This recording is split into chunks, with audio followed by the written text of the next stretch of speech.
Hello and welcome back to the final part of integration techniques. Today we are learning about integration by parts. Now we have this formula over here, which is the integration by parts formula. But instead of using this directly, I'm going to show you how to use this formula in a very simple way. Now integration by parts is usually used for products of two functions. So for example, let's just look at these two questions over here. When we have x ln x, or we have e to the power x sine x. So if we have the product of two different functions, we probably want to use integration by parts.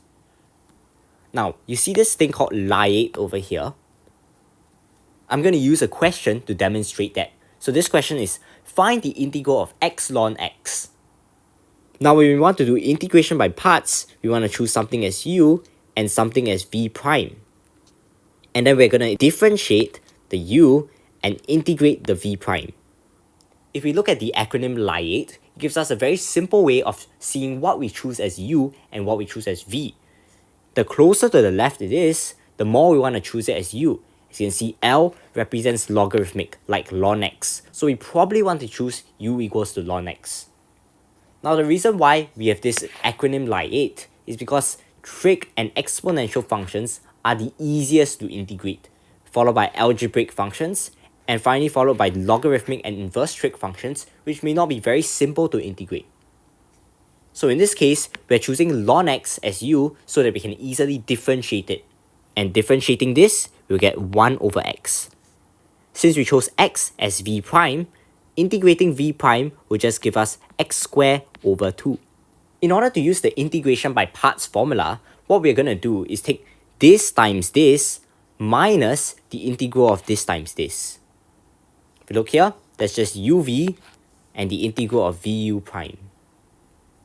So we'll take half x squared ln x minus the integral of this times this, which is just half x. So this integral just becomes half x squared ln x minus 1/4 x squared plus c. Now the next question we're going to do is find the integral of ln x.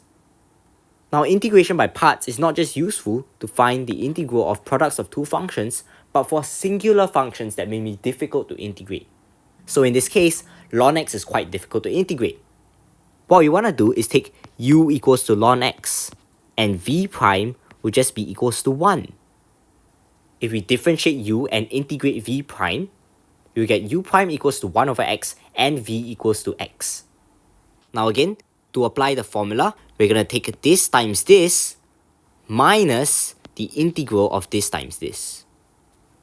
So this will just be x ln x minus the integral of 1 over x times x, which is just 1. So we have integral of 1 dx. And that just gets us x ln x minus x plus c. The final question we'll be doing is to find the integral of e to the power x sine x dx.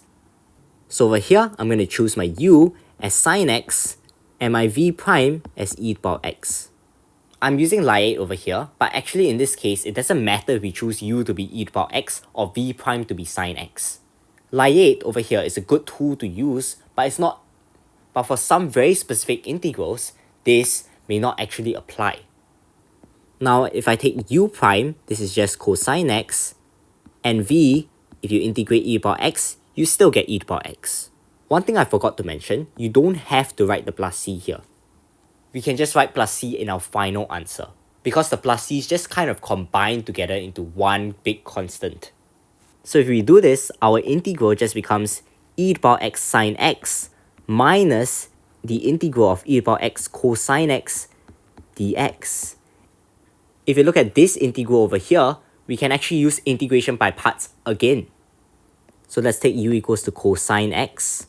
U prime would just be negative sine x. And if we take v prime equals to e to the power x, v is just e to the power x.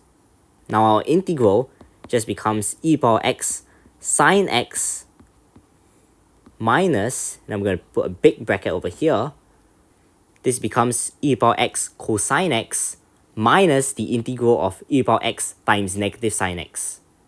And if we simplify this, this becomes e to the power x sine x minus cosine x minus the integral of e to the power x sine x dx. And this over here is actually our original integral. So if we equate this, this is just e to the power x sine x dx. And now what I can do is move this integral to the left hand side. So we actually get that 2 times of this integral is equals to e to the power x sine x minus cosine x. And this means that my integral is just equals to half e to the power x times sine x minus cosine x. And don't forget your plus c. Here's the summary sheet for integration by parts. And here is the summary sheet for all the integration techniques. Thank you so much for watching.